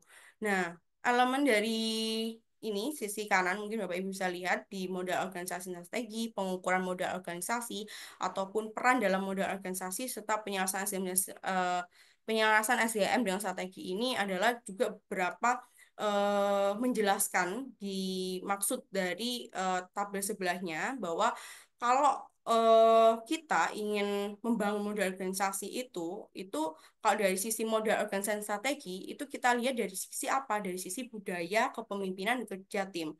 Karena itu adalah fondasi dalam menjalankan strategi. Tapi kalau kita ingin lihat pengukuran modal organisasinya gimana, maka kita juga harus jelas gitu untuk mengukur kekuatan model organisasinya, baik dari leadership gap-nya, culture index yang tadi sudah dijelaskan oleh Bu Nanda, alignment score-nya, dan lain sebagainya gitu. Terus kalau dari sisi peran SDM dalam modal gimana gitu. Nah, kalau dari sisi peran SDM dalam modal berarti kita di sini SDM tidak hanya menjalankan strategi, tapi juga membangun dan menjaga fondasi organisasi agar strategi ini bisa dijalankan. Jadi nggak hanya SDM ini menjalankan aja gitu, tapi kita juga mempunyai partisipasi untuk membangun dan menjaga fondasi ini supaya benar-benar dijalankan oleh SDM kita atau sumber daya kita gitu. Terus yang terakhir adalah penyelesaian SDM dan strategi. Jadi kalau kita lihat program pengembangan SDM ini harus diarahkan agar mendukung visi dari strategis. Jadi apa SDM yang kita butuhkan, strateginya seperti apa, kita juga harus selaraskan pengembangan SDM itu untuk menuju atau dapat mencapai dari visi strategis kita. Jadi tidak berdiri sendiri, tapi punya dampak nyatanya terhadap bisnis bisnis kita. Seperti itu Bapak Ibu. Semoga materi dari yang saya dan Bu Nanda sampaikan bisa eh, menambah inputan ataupun menambah ilmu baru ya dari Bapak Ibu, di mana kita juga saling belajar. Mungkin nanti kalau ada pertanyaan di sesi setelah ini ya, Mas Ngurah. Baik. Dari itu penjelasan dari saya, mungkin saya kembalikan ke Mas Ngurah. Terima kasih Bapak Ibu dan Mas Ngurah.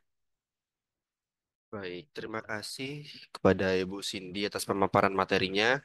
Selanjutnya, sebelum ke sesi tanya jawab, saya akan kembali menyampaikan beberapa highlight dari materi yang telah disampaikan.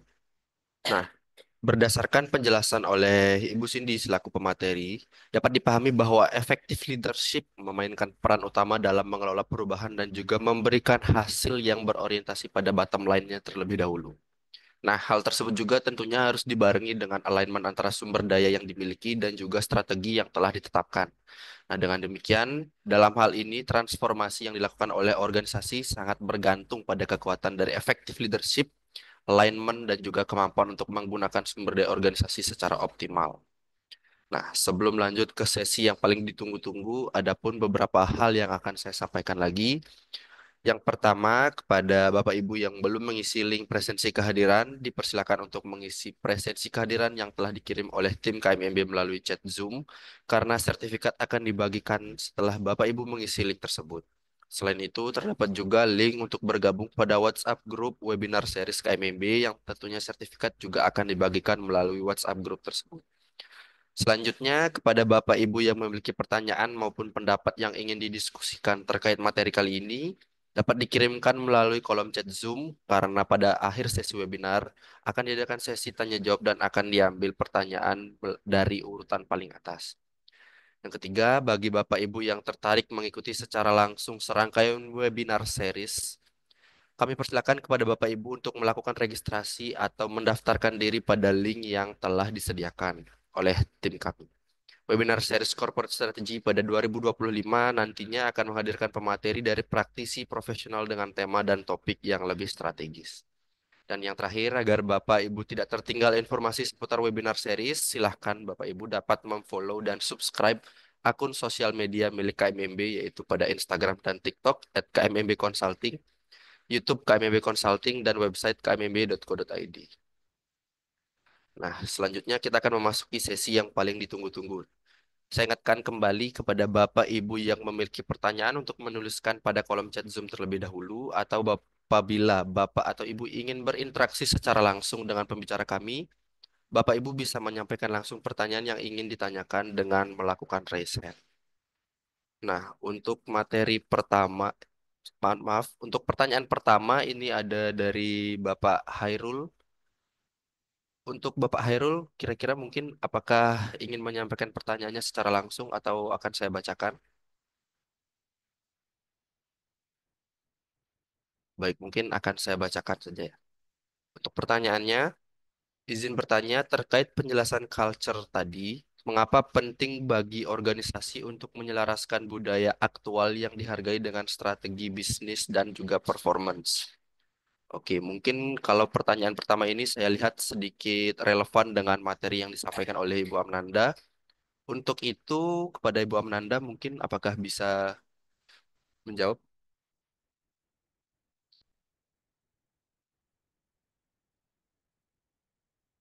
Oke, mohon maaf, mungkin saya ingatkan kembali lagi kepada Bapak Ibu peserta webinar series kali ini, apabila ada pertanyaan yang ingin disampaikan, bisa disampaikan terlebih dahulu melalui kolom chat Zoom dengan mengetikkan pertanyaannya, dan juga apabila ingin menyampaikan pertanyaannya secara langsung dapat melakukan raise hand untuk berinteraksi secara langsung dengan pemateri kami pada pagi hari ini.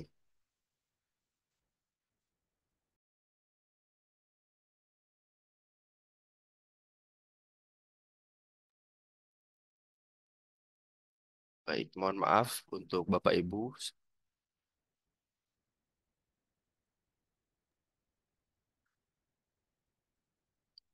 dikarenakan masih terdapat kendala teknis.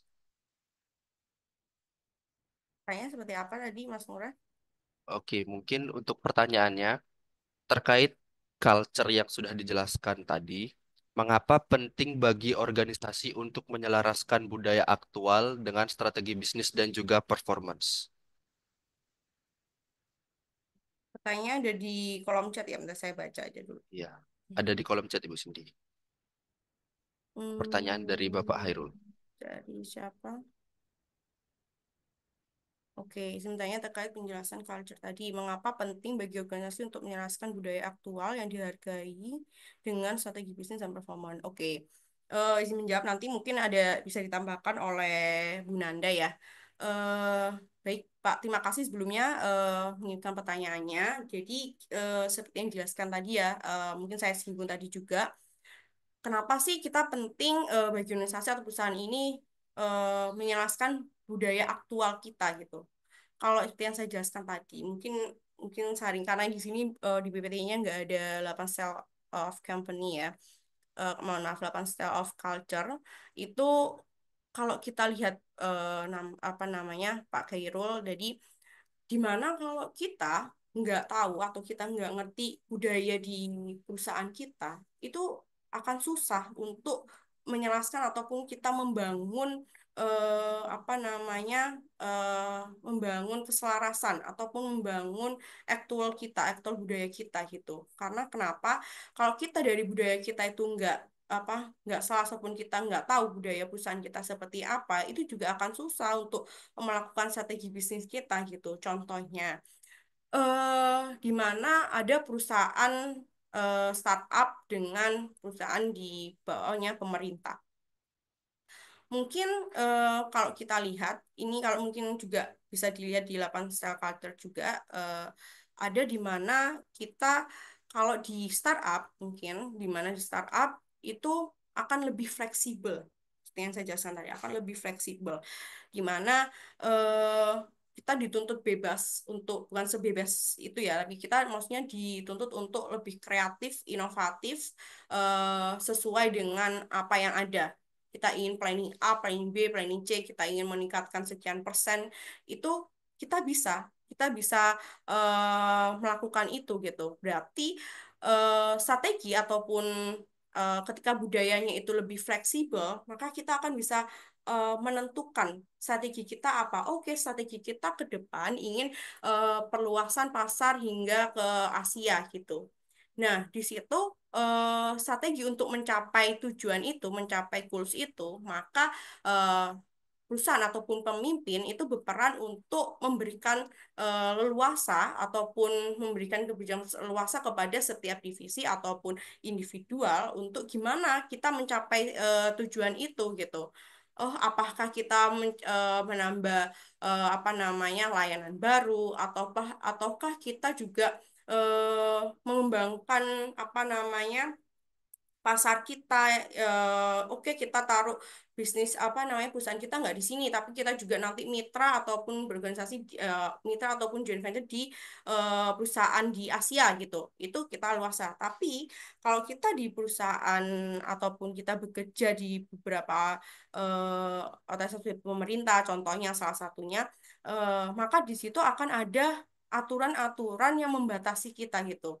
Salah satu contohnya mungkin ada salah satu klien saya, eh, kita waktu itu kita propose untuk oke Pak kita agresif sekian persen. Oh ternyata tidak bisa. Ternyata ada aturan-aturan yang memang itu tidak bisa seleluasa itu kita menentukan. Kita harus dibatasi beberapa peraturan yang mengikat kita. Nah, sehingga dari situ kita penting, kita harus tahu dulu nih budaya kita yang aktual itu seperti apa gitu. Apakah kita bisa menggunakan sumber daya kita sefleksibel itu atau tidak. Nah, itu penting, Bapak. Jadi, kita harus tahu gimana budaya aktual kita supaya kita bisa nentuin strategi bisnis kita sehingga performance yang kita lakukan itu juga maksimal seperti itu. Mungkin bisa menjawab ya dari pertanyaan tersebut. Kalau ada tambahan dari Bu Nanda juga silakan. Baik, ini sepertinya untuk Ibu Amnanda sudah bergabung kembali. Untuk Ibu Amnanda mungkin apa ingin menanggapi dan juga menambahkan kira-kira jawaban dari Ibu Cindy mungkin? Iya, mohon maaf Bapak Ibu sebelumnya tadi ada kendala teknis dan itu saya sudah join kembali. Saya akan coba untuk menambahkan.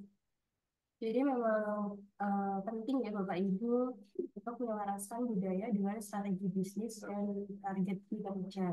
Karena memang seperti yang saya jelaskan tadi juga sebelumnya bahwa budaya ini merupakan fondasi yang sejatinya itu sebetulnya tidak terlihat gitu ya, yang mengarahkan para pengenalan atau orang ini berpikir, bekerja, serta berkolaborasi dalam perusahaan. Nah, jika budaya dan strategi ini sudah selaras, maka tentu strategi akan sulit untuk diimplementasikan karena tidak fit gitu ya istilahnya dengan nilai dan kebiasaan yang ada. Nah, contoh kalau tidak sesuai itu seperti apa? Contohnya misal ada strategi kolaborasi lintas unit untuk pengelolaan proyek besar. Nah, budaya aktualnya itu ternyata kok kompetitif antar bagian, kemudian juga tidak saling terbuka informasinya. Nah, akibatnya maka dapat menimbulkan koordinasi yang buruk, kemudian juga menimbulkan tumpang tindih pekerjaan, kemudian terdapat potensi konflik sehingga eh, strategi sebagai tujuan perusahaan ini tidak dapat tercapai. Nah, oleh karena itu, pengerasan ini penting ya Bapak Ibu, karena memang budaya yang selaras ini akan dapat mempercepat eksekusi dari strategi yang ada dalam perusahaan dan dapat membentuk perilaku kolektif yang mendukung target kinerja perusahaan tadi. Seperti itu kurang lebih. Baik, terima kasih atas jawabannya kepada kedua pembicara kami pada pagi hari ini. Untuk penanya, Bapak Khairul, mungkin apakah ada yang ingin ditanggapi? Baik, apabila tidak ada, mungkin akan dilanjutkan ke pertanyaan selanjutnya.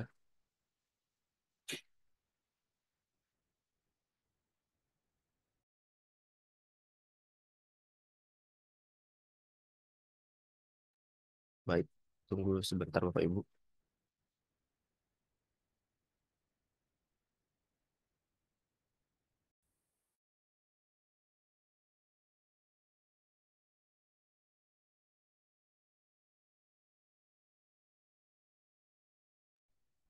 Oke, untuk pertanyaan selanjutnya itu ada dari PT PLN Nusantara Power.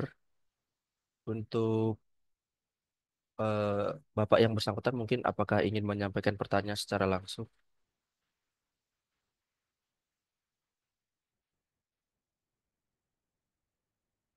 Baik, apabila tidak akan saya bacakan. Untuk pertanyaannya, banyak organisasi saat ini terobsesi dengan future readiness. Tetapi, apakah mungkin kesiapan di masa depan justru menjadi ilusi jika organisasi tidak memahami realitas masa kini dengan brutal? Dan bagaimana menyeimbangkan antara ambisi masa depan dan juga kejujuran atas kondisi yang terjadi saat ini? Oke, mungkin untuk kedua pembicara, apakah pertanyaannya sudah cukup jelas? Baik, untuk pertanyaan ini kepada Ibu Cindy dan Ibu Amnanda mungkin siapa yang berkenan untuk menjawab kira-kira? Eh, Oh, dari Bu ya, Nanda. dulu ya Bu Cindy, nanti mungkin bisa ditambahkan oleh Bu Cindy. Jadi memang betul ya bahwa banyak organisasi atau perusahaan ini eh, berfokus untuk menjadi future ready atau ingin menjadi adaptif, inovatif, dan mampu bersaing di masa depan. Namun memang kesiapan masa depan ini dapat menjadi ilusi jika organisasi ini menutup mata terhadap realitas yang ada. Jadi ini seperti apa ya, membangun peta yang tanpa tahu posisi awal dan ujungnya seperti apa seperti itu.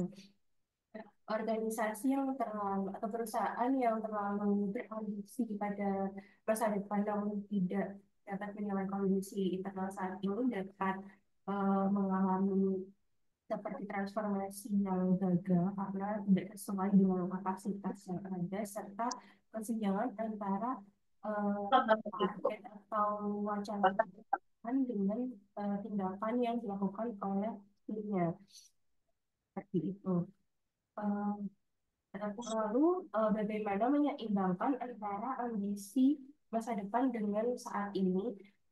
Mungkin kalau dari saat ini, dengan salah satunya menentukan posisi saat ini dan kemana yang akan menjadi tujuannya. Lalu membuat tahapan realistis untuk menjembatani antara kedua posisi ini sehingga menjadi tujuan perusahaan ke depan. Kemudian juga dapat melibatkan tim dalam organisasi juga untuk mengetahui perspektif dari mereka serta apa namanya dapat merasakan apa yang sebetulnya mereka rasakan dari realitas yang ada karena eh, seringkali bahwa realitas lapangan itu berbeda dari yang ada. Kemudian juga dapat menumbuhkan budaya untuk learning and growth tadi yaitu karena masa depan itu dinamis dan cara terbaik untuk dapat menghadapinya dengan terus belajar dan beradaptasi, maka menumbuhkan budaya untuk learning and growth ini penting bagi perusahaan. Itu dapat dilakukan oleh diri sendiri mungkin. Oke, terima kasih Bu Nanda. Dan terima kasih pertanyaannya. Pertanyaannya tadi kan banyak organisasi terobsesi dengan future readiness, tapi apakah mungkin kesiapan masa depan justru menjadi ilusi jika organisasi tidak memahami realitas masa kini dengan brutal? Bagaimana menyeimbangkan antara ambisi masa depan dan kejujuran atas kondisi saat ini? Oke, baik, terima kasih pertanyaannya. Yang dijawab oleh Bu Nanda betul, tidak jauh seperti itu. Mungkin saya tambahkan. Baik, betul. Kalau kita hanya fokus untuk masa depan, tapi tanpa kita melihat dari kondisi saat ini, itu juga menjadi sesuatu yang bisa menjadi sesuatu yang bias gitu. Maka dari itu, ketika kita menyusun, kalau di sini mungkin salah satu layanan kami di KMB itu ada RJPP, rencana jangka panjang perusahaan. Nah, di situ kita juga melihat rencana 5 tahun perusahaan ke depan seperti apa yang ingin dilakukan. Di situ kita juga melihat apa namanya future itu seperti apa yang ingin dicapai. Namun sebelum itu, kita juga perlu menganalisis, kita juga perlu menilai seperti halnya kalau konsultan ini seperti halnya juga dokter ya Bapak Ibu gitu. Jadi misalnya nih kayak kalau kita apa namanya melihat ataupun melihat kondisi itu kita juga harus dilihat dari kondisi existing. Kita lihat dulu penyakitnya seperti apa gitu. Kita lihat dulu kelebihannya seperti apa, daya imun atau daya tubuhnya seperti apa. Kalau itu dari istilah dokter ya gitu. Tapi kalau dari sisi perusahaan, kita lihat, kita evaluasi gitu. Mimpi kita ke depan, 5 tahun ke depan seperti apa, dan kita lihat apakah apa isu ke depan itu juga mendukung kita bisa mencapai isu itu gitu. Contohnya adalah mungkin ini pertanyaan dari eh, apa nama pertanyaan dari siapa? Mohon maaf, dari PLN ya. Dari Pak Ilham dari PT PLN Nusantara Power. Iya, baik. Isunya mungkin contoh di PLN kita lihat kemarin itu adalah ada perubahan ataupun bukan perubahan ya, ada transisi dari penggunaan energi batu bara menuju apa energi baru terbarukan. Salah satunya dari adanya co-firing untuk batu bara ke biomass. Kita lihat itu ada transisi. Kalau kita lihat ke depan itu targetnya juga tinggi gitu. Tapi di satu sisi juga kalau kita lihat ke depan, ketika kita ingin mencapai transisi dari batu bara ke co-firing, itu juga butuh dana yang besar gitu. Nah, kita lihat lagi betul kalau tadi kata apa namanya penanya bahwa kita ketika kita menentukan ketika kita menyusun RGPP di mana kita melihat isu ke depan itu adalah adanya transisi co-firing dari sisi batu bara ke biomass, kita lihat posisi perusahaan saat ini seperti apakah mampu gitu. Oh, ternyata salah satu pengalaman saya di apa namanya, salah satu klien saya dan pengalaman saya di situ ternyata di mana sebelumnya pendapatan utama mereka itu adalah di batu bara loh. Hampir 68% itu dari batu bara, tapi dituntut untuk transformasi atau transisi ke biomass, penggunaan biomass gitu. Nah, di situ kita nggak semena-mena, oke, oke, kita langsung mengambil alih langsung ke biomass itu tidak seperti itu. Tapi kita juga harus menggali, kita harus melihat posisi perusahaan saat ini seperti apa, sumber dayanya yang kita miliki seperti apa, kita di posisi seperti apa. Itu kita nilai, kita lihat apakah mereka mampu atau tidak gitu. Oh, ternyata dari sisi setelah kita nilai kondisi perusahaan ini masih mampu loh gitu. Tapi mungkin tidak langsung secara langsung melakukan transisi itu. Oh, ternyata perusahaan ini perlu berlahan-lahan untuk melepaskan itu gitu. Dalam artian yang kondisi perusahaan saat ini mampu untuk melakukan ekspans keluar sehingga mereka oh oke, apa namanya batu bara kita tetap jual tapi mengalami penurunan. Kita tingkatkan dari sisi biomisnya gitu. Jadi sebenarnya kalau dari kita tarik, betul, kita lihat dulu kondisi saat ini seperti apa.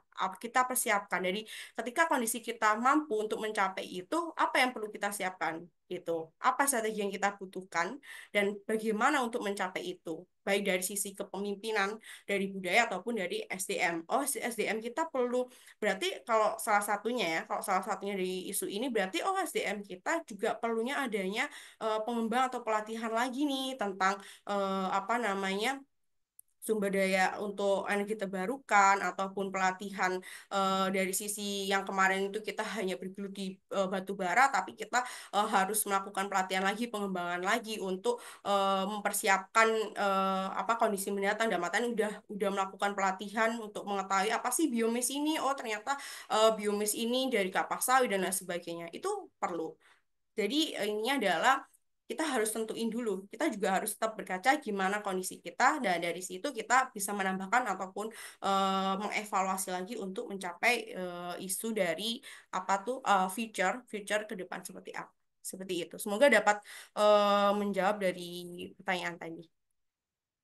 Baik, terima kasih untuk Ibu Cindy dan juga Ibu Amanda atas jawabannya. Untuk itu, mungkin akan langsung saya lanjut ke pertanyaan ketiga. Tapi sebelum itu, saya ingin mengingatkan kembali kepada Bapak Ibu yang belum mengisi link presensi kehadiran. Dipersilakan untuk mengisi link presensi kehadiran yang telah dikirim oleh tim KMMB melalui kolom chat Zoom, karena sertifikat akan dibagikan setelah Bapak Ibu mengisi link presensi tersebut. Selain itu, terdapat juga link untuk bergabung ke dalam WhatsApp grup webinar series oleh KMMB yang tentunya sertifikat juga akan dibagikan melalui WhatsApp grup tersebut. Nah, kemudian bagi Bapak Ibu yang tertarik untuk mengikuti secara langsung kerangkaian webinar series yang diselenggarakan oleh kami persilakan kepada Bapak Ibu untuk melakukan registrasi dan juga mendaftarkan diri pada link yang akan telah disediakan oleh tim. Karena webinar series Corporate Strategy akan terus untuk berkomitmen menghadirkan pemateri dan juga praktisi profesional dengan topik-topik yang akan lebih strategis nantinya. Kemudian, agar Bapak Ibu tidak tertinggal informasi seputar webinar series, dipersilakan untuk dapat memfollow dan mensubscribe akun sosial media KMMB, yaitu pada Instagram dan TikTok @kmb_consulting, di YouTube KMMB Consulting, dan juga website kmmb.co.id. Nah, untuk pertanyaan ketiga sekaligus menutup pada sesi hari ini, itu ada pertanyaan dari Pak Bayu Aji Wijaya. Untuk menghemat waktu, mungkin akan langsung saya bacakan.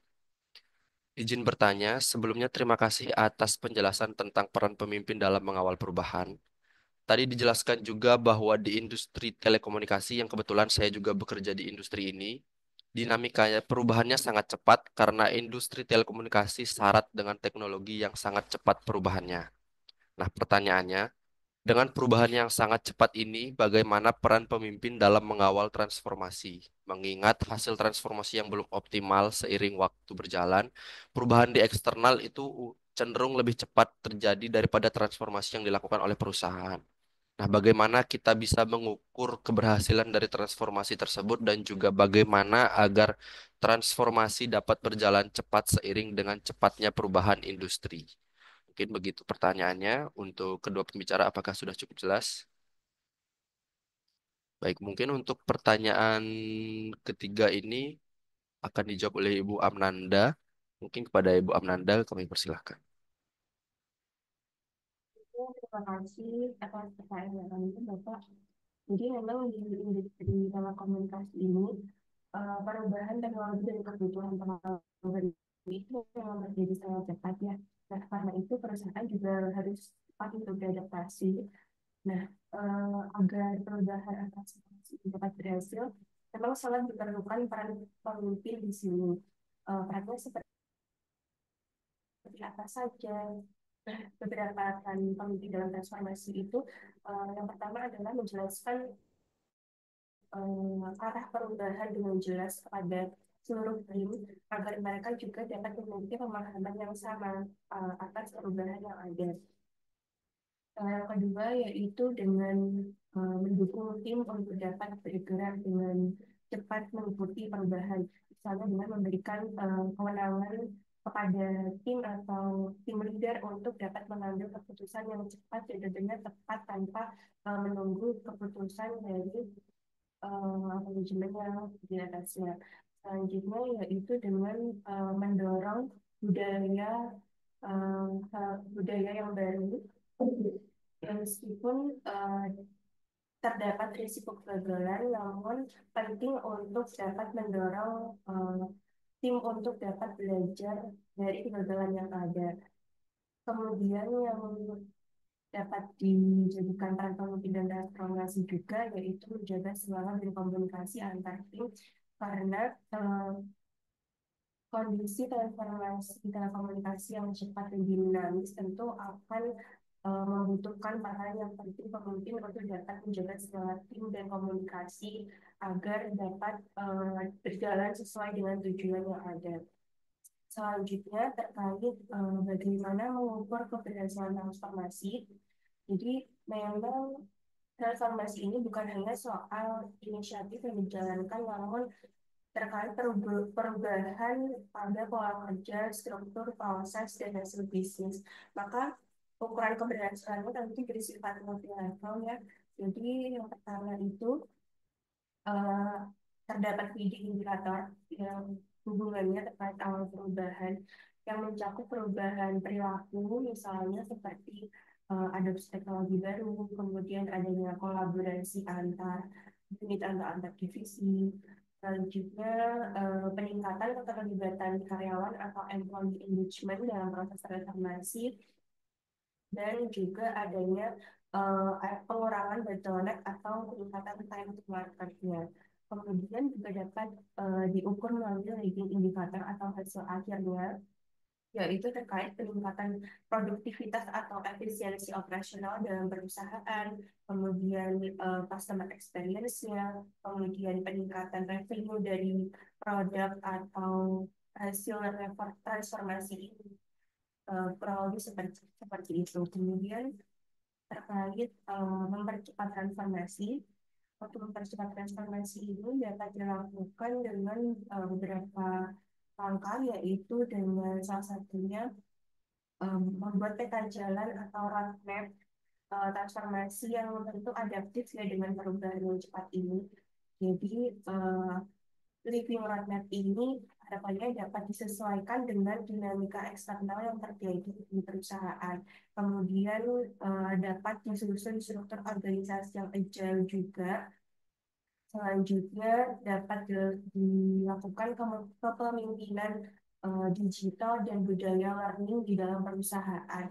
Jadi pemimpin di sini memang harus memiliki peran yang penting dalam memahami teknologi dan menumbuhkan budaya continuous learning dan yang learn faster di kalangan tim perusahaannya. Kurang lebih seperti itu. Baik, terima kasih Ibu Amnanda atas jawabannya. Mungkin Ibu Cindy apakah ingin menambahkan? Ya, oke, terima kasih. Mungkin saya tambahkan sedikit ya. Eh, baik, mungkin tadi udah dijelaskan oleh Bu Nanda secara detail ya. Tapi ingin yang saya garis bawahi di sini, eh, ini kan pertanyaan ditarik bagaimana kita bisa mengukur keberhasilan dari transformasi itu dan bagaimana transformasi dapat berjalan cepat seiring dengan kecepatan perubahan industri yang juga. Jadi ingin saya garis bawahi ini, eh, transformasi ataupun dalam artian di sini transformasi yang berhasil ataupun dalam artian di sini itu bukan yang paling cepat, bukan seperti itu, bukan cepat atau cepatnya, tapi kita lihat yang kita yang paling adaptif dan berkelanjutan gitu. Jadi apapun perubahannya ataupun transformasi itu, kita adaptif, kita bisa menerima itu. Jadi baik serangannya kalau kita lihat apa namanya, kalau kita lihat di film gitu ya, kayak perang itu kalau dari sisi atau kita lihat Jackie Chan gitu kalau lihat di film, baik serangannya dari sisi utara, timur, barat, kita udah ngerti gitu. Jadi kalau kita udah mau diserang di sebelah kiri, kanan kiri, kita udah tahu gitu. Itu artinya kita lebih adaptif, kita paling adaptif. Itu menurut saya yang harus digarisbawahi. Jadi bukan cepat ataupun tidak cepat, tapi harus paling adaptif dan berkelanjutan gitu. Ketika kita bisa adaptif, baik dari kalau karena kini di sini kita membahas tentang organization capabilities ya. Jadi ketika di internal kita itu paling adaptif, kita bisa apa namanya mengatasi ataupun kita bisa menghadapi, maka transformasi apapun itu ya kita akan siap gitu. Maka dari yang di garis bawah yang kita tanamkan di sini bukan cepat dan paling tidak cepat, tapi yang paling adaptif dan berkelanjutan. Itu yang paling penting. Nah, mungkin kalau dari yang tadi dijelaskan Bu Nanda udah dijelaskan. Jadinya intinya di sini bagaimana peran pemimpin ini ataupun bagaimana dalam organisasi kita ini di internal kita ini kita siapkan, kita buat, kita setting untuk adaptif, adaptif yang paling adaptif gitu. Dalam artian apa yang diperlukan dari semua itu? Apakah memang kita perlu apa namanya apa budaya dalam artian oke adanya transformasi teknologi yang begitu cepat, tapi ternyata budaya kita yang terlalu slow motion gitu dalam artian di sini eh, di mana budaya di dalam ini apa namanya masih begitu lambat dalam menerima keputusan ataupun masih lambat dalam menghadapi apa bukan menghadapi ya masih lambat dalam mengerjakan atau lain sebagainya. Nah, itu juga sama aja gagal gitu. Sehingga di situ kita harus menggarisbawahi di mana sih peran dari setiap bagian ini supaya bisa adaptif, lebih adaptif. Apakah memang diperlukan untuk perubahan budaya itu lebih adaptif? Ya, monggo gitu. Itu disilakan. Jadi dalam artian kita jangan by isendita zaman bukan by kejadian aja gitu. Itu kejadian, kalau kejadian belum tentu kejadian A kita keterima, kejadian B kita bisa menangani itu gitu. Jadi yang kita Udah Bu, tanamkan udah, adalah udah Pak ya? adaptifnya seperti itu. Oh, berarti gak usah masuk ke kebunku ya. Oh, oke. Saya kira ada teman. Baik, seperti itu. Jadi apa yang perlu dikoreksi lagi gitu? Apakah dari visinya juga gitu? Apakah visi kita, misi kita ini juga kurang adaptif gitu? Itu yang perlu dipahami. Dan kita juga harus menyatakan visi kita itu bisa dipahami oleh semua level organisasi gitu. Jadi ketika semua level organisasi ini paham dan arah tujuan kita, strategi kita apa, itu akan lebih adaptif ya, dalam arti lebih lebih cepat untuk mencerna dari pembaruan ataupun transformasi yang ada seperti itu. Mungkin itu tambah dari saya. Saya Baik, kembalikan dari terima kasih Mas Ngurah. sekali lagi kepada para pembicara kami pada pagi hari ini, yaitu Ibu Cindy Paulina dan juga Ibu Amnanda Hartanti. Nah, mengingat adanya keterbatasan waktu dan juga dikarenakan para pembicara memiliki agenda yang tidak dapat ditinggalkan, sayangnya sesi tanya jawab harus kami cukupkan. Namun, jangan khawatir apabila Bapak Ibu masih memiliki pertanyaan yang ingin disampaikan. Bapak Ibu bisa menyampaikan pertanyaan-pertanyaan tersebut melalui webinar series selanjutnya, karena webinar series di minggu depan masih dengan topik seputar human capital. Nah, sebelum mengakhiri webinar spesial series pada pagi hari ini, akan sangat disayangkan apabila kita tidak mengabadikan momen. Untuk itu, dimohon kepada Bapak dan Ibu semua untuk mengaktifkan kameranya demi kelancaran sesi foto bersama pada pagi hari ini.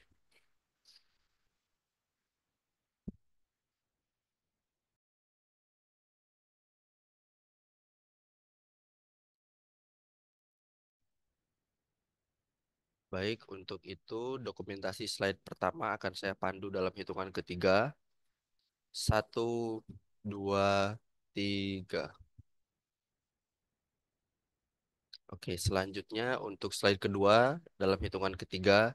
Satu, dua, tiga. Baik, selanjutnya ada untuk slide ketiga dalam hitungan ketiga. Satu, dua, tiga. Oke, selanjutnya terakhir untuk slide keempat. Satu, dua, tiga. Baik, terima kasih kepada tim yang telah bertugas dan juga saya ucapkan terima kasih kepada Ibu Cindy Paulina dan juga Amnanda Hartanti karena telah berkenan untuk menyampaikan materi dan berdiskusi pada webinar pada hari ini. Dan terima kasih pula kepada Bapak Ibu yang telah mengikuti webinar kami dari awal hingga akhir. Semoga dari ilmu yang telah disampaikan dapat bermanfaat untuk Bapak Ibu sekalian. Nah, agar tidak ketinggalan, Bapak Ibu juga bisa segera mendaftarkan diri atau registrasi pada link yang telah dikirimkan oleh tim kami, atau Bapak Ibu juga dapat mengunjungi laman sosial media kami. Nah, sekali lagi kami ingatkan untuk dapat mengisi link absensi kehadiran, karena sertifikat akan dibagikan setelah mengisi link presensi tersebut. Nah, saya Ngurah Arya selaku moderator pada webinar series kali ini pamit undur diri dan juga mengucapkan mohon maaf apabila ada kesalahan dalam penyusunan kata dan sampai jumpa pada webinar series selanjutnya. Terima kasih.